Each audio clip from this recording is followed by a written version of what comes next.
കൃഷ്ണേന്ദു കഴിഞ്ഞ മണിക്കൂറുകളിൽ നമ്മുടെ പ്രതിപക്ഷ നേതാവ് പിണറായി വിജയൻ നടത്തിയൊരു പരാമർശമുണ്ട്. സാമൂഹ്യ പെൻഷൻ നിർത്തലാക്കാനുള്ള ഒരു നടപടിയാണ് സംസ്ഥാന സർക്കാർ നടത്തിക്കൊണ്ടിരിക്കുന്നത്. വരും ദിവസങ്ങളിൽ ചിലപ്പോൾ സാമൂഹിക പെൻഷൻ നിർത്തലാക്കാനുള്ള സാധ്യതയുണ്ട് എന്നാണ് അദ്ദേഹം പറയുന്നത്. ശരിക്കും അങ്ങനെ ഒരു സാധ്യത കേരളത്തിൽ നിലനിൽക്കുന്നുണ്ടോ? അദ്ദേഹം പറയുന്നതനുസരിച്ച് അട്ടിമറിക്കപ്പെടാനുള്ളൊരു സാധ്യതയുണ്ട് എന്നാണ് ഇപ്പോൾ പറയാനിടയായ സാഹചര്യം പരിശോധിച്ചാൽ തന്നെ മനസ്സിലാവും. ഈ പെൻഷൻ ഇത്രയും നാൾ വാതിൽപ്പടി സേവനമായിരുന്നു പെൻഷൻ ഭൂരിഭാഗം പേരും സ്വീകരിച്ചിരുന്നത്. കുറച്ച് പേര് മാത്രമാണ് ഈ ബാങ്ക് അക്കൗണ്ടിൽ നിന്ന് ഡയറക്റ്റ് പണം പിൻവലിക്കുന്ന രീതിയിലേക്ക്, ബാക്കി എല്ലാവർക്കും സഹകരണ സംഘങ്ങൾ വഴി അതിലൊരാൾ നേരിട്ട് ചെന്ന് കൊടുക്കുന്ന ഒരു സാഹചര്യം വരുന്നു. അതിൻ്റെ വാർത്തകളൊക്കെ നമ്മൾ ഒരുപാട് കണ്ടിട്ടുള്ളതാണ്.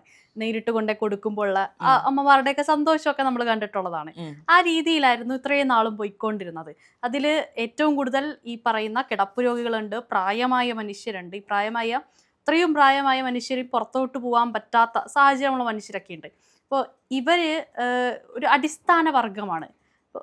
സ്വാഭാവികമായിട്ടും ഈ വാതിൽപ്പടി സേവനമല്ലാതെ ബാങ്കിൽ പോയി ATM വഴിയൊക്കെ പൈസ എടുക്കാൻ അത്ര അറിവില്ലാത്ത ഒരു സമൂഹമാണ്. അപ്പോൾ ഈ സേവനം നിർത്തലാക്കാൻ VD സതീശൻ സർക്കാർ തീരുമാനിച്ചിരിക്കുന്നു. അപ്പോൾ അതിൻ്റെ അടിസ്ഥാനത്തിലാണല്ലോ അട്ടിമറിക്കപ്പെടാനുള്ള സാധ്യതയുണ്ട് എന്ന് പിണറായി വിജയൻ പറയുന്നത്.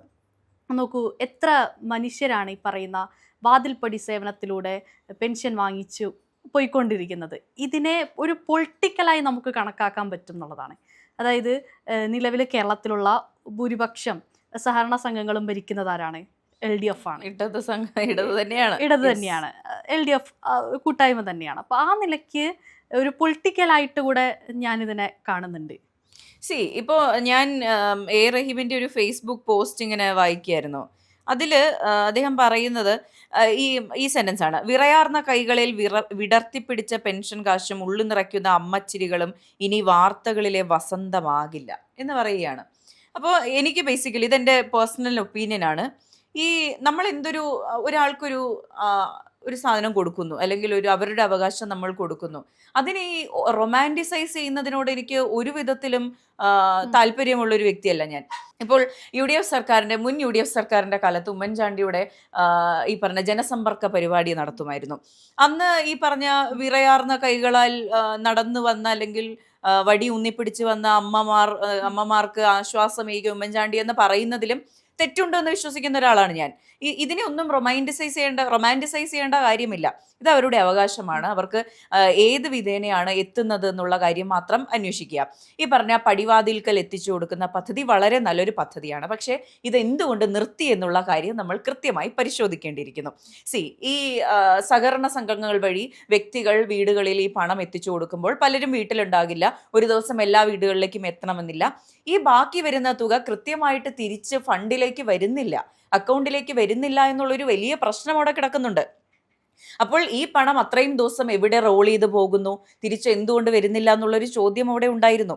അതുപോലെ തന്നെ ഇതെല്ലാം ഈ പറഞ്ഞ സേവന പോർട്ടലുകൾ വഴി എല്ലാം അപ്ഡേറ്റഡ് ആണെന്ന് പറയുന്നുണ്ടെങ്കിൽ പോലും, ഇപ്പോൾ ഡിജിറ്റലൈസേഷൻ നടപ്പാക്കി നമ്മുടെ സർക്കാർ സംവിധാനങ്ങളെല്ലാം ഡിജിറ്റലൈസ് ചെയ്യപ്പെട്ടു എന്ന് LDF സർക്കാർ അവകാശവാദം ഉന്നയിച്ചപ്പോൾ പോലും ഈ പറഞ്ഞ കണക്കുകളൊന്നും സേവന പോർട്ടലുകളിൽ ഈ പറഞ്ഞ റിഫ്ലക്റ്റ് ചെയ്തിരുന്നൊരു സാഹചര്യം ഉണ്ടായിരുന്നില്ല. പോട്ടെ, ഇനി ഈ ബെനിഫിഷ്യറി അക്കൗണ്ട് വഴി ഈ പണം ട്രാൻസ്ഫർ ചെയ്യണം എന്നുള്ള കേന്ദ്ര സർക്കാരിന്റെ നിബന്ധനയുണ്ട്. ഈ നിബന്ധന കണ്ടിന്യൂ പാലിക്കപ്പെട്ടിട്ടില്ലാത്തത് കൊണ്ട് കേന്ദ്ര സർക്കാർ നമുക്ക് പല സാമ്പത്തിക സഹായങ്ങളും തരാതിരുന്നൊരു സാഹചര്യം ഉണ്ടായിരുന്നു. അങ്ങനെ എവിടെയാണ് വീഴ്ച പറ്റിയത്? ഈ പറഞ്ഞ ഭൂരിഭാഗം സഹകരണ സംഘങ്ങളും ഭരിക്കുന്ന LDF സംഘടനകൾ കാരണം തന്നെയാണ് ഈ പറഞ്ഞ സഹകരണ സംഘങ്ങളിലൂടെ ഇതിന് കൊടുക്കണ്ട എന്നുള്ളൊരു തീരുമാനത്തിൽ എത്തേണ്ടി വന്നത്. അപ്പോൾ ഇതിൻ്റെ മുകളിൽ കയറിയിരുന്നു കൊണ്ട് ഇനി അമ്മമാരുടെ ചിരി കാണാൻ കഴിയില്ല എന്ന് പറയുന്നത് അസംബന്ധമായിട്ട് എനിക്ക് തോന്നുന്നുള്ളൂ. കൃത്യമായിട്ട് ഈ പറഞ്ഞ ക്ഷേമ പെൻഷൻ കൊടുക്കില്ല എന്നുള്ള കാര്യത്തിൽ ഒരു സംശയവുമില്ല. കൊടുക്കും എന്നുള്ള കാര്യത്തിൽ ഒരു സംശയവുമില്ല. ഇനി നാളെ ഒരു ദിവസം VD സതീശൻ സർക്കാർ ഈ സാമൂഹ്യ പെൻഷൻ നിർത്തലാക്കുന്നു എന്നൊരു വാർത്ത പുറത്തു വരുന്ന ഘട്ടത്തിൽ ഞാനടക്കമുള്ള മാധ്യമപ്രവർത്തകർ ഇവിടെ മിണ്ടാതിരിക്കുമെന്നും എനിക്ക് തോന്നുന്നില്ല. അപ്പോൾ ഇത്തരത്തിൽ ഒരു ആൾക്കാരുടെ അവകാശമാണ്. അതിനെ രാഷ്ട്രീയവൽക്കരിക്കാതിരിക്കുക എന്നുള്ളത് തന്നെയാണ് അതിൻ്റെ ബേസ് എന്ന് പറയുന്നത്. അപ്പോൾ അവരുടെ ഭാഗത്ത് നിന്ന് പറ്റിയൊരു വീഴ്ച, ഇത് കൃത്യമായിട്ടാണ് പോയിരുന്നത്. കൃത്യമായിട്ട് ഒരു ദിവസത്തെ കളക്ഷൻ ഡിസ്ട്രിബ്യൂഷന് ശേഷം ബാക്കിയുള്ളത് അക്കൗണ്ടിലേക്ക് ട്രാൻസ്ഫർ ചെയ്ത് ഇന്ന കാര്യങ്ങൾ നടപ്പിലാക്കിയിട്ടുണ്ട് എന്ന് കാണിച്ചിരുന്നെങ്കിൽ ഈ പ്രശ്നം ഉണ്ടാകില്ലായിരുന്നു. അതുപോലെ തന്നെ ഈ സഹകരണ സംഘങ്ങൾക്ക് ഇത് ഡിസ്ട്രിബ്യൂട്ട് ചെയ്യുന്നതിന് വേണ്ടി ഇൻസെന്റിവുകൾ കൊടുക്കണമായിരുന്നു. ശരിക്കും പറഞ്ഞാൽ സർക്കാർ മുന്നോട്ട് വെച്ച ആദ്യ കാരണം എന്ന് പറയുന്നത് വലിയ ചെലവുള്ള പരിപാടിയാണ്. ഇപ്പം നമുക്കറിയാം, കേരളം എന്ന് പറയുന്ന സംസ്ഥാനം സാമ്പത്തികമായി വളരെ ഞെരുക്കത്തിലോടുന്ന ഒരു സംസ്ഥാനമാണ്. നമുക്ക് സർവൈവ് ചെയ്യാനുള്ള പണം പോലും ഇല്ലാത്തൊരു സംസ്ഥാനത്ത് ക്ഷേമ പെൻഷൻ കൊടുക്കാൻ വേണ്ടി പ്രത്യേകം ചിലവാകുക എന്ന് പറയുന്നത് നമുക്ക് അഫോർഡ് ചെയ്യാൻ പറ്റുന്ന ഒരു പ്ലേസിലല്ല നമ്മളിപ്പോൾ നിൽക്കുന്നത്. ആ പണം ഉണ്ടെങ്കിൽ ഈ പറയുന്നത് പോലെ 2500 രൂപ പെൻഷൻ കൊടുക്കാൻ സർക്കാരിനെ കൊണ്ട് സാധിക്കും.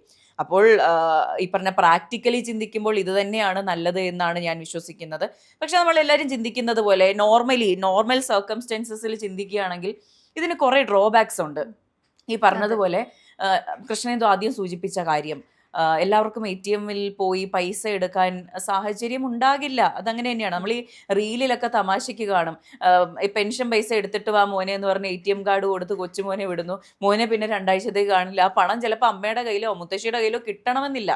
ഇങ്ങനെയുള്ള കുറേ കാര്യങ്ങളുണ്ട്. ഇതിലെല്ലാം നമുക്ക് ഈ പറഞ്ഞ പഞ്ചായത്തുകൾ കേന്ദ്രീകരിച്ച്, മണ്ഡലങ്ങൾ കേന്ദ്രീകരിച്ച് ഈ പറഞ്ഞ ഡിജിറ്റൽ പേയ്മെൻറ്റുകളെ പറ്റിയുള്ള അവബോധം സൃഷ്ടിക്കാൻ കഴിയും.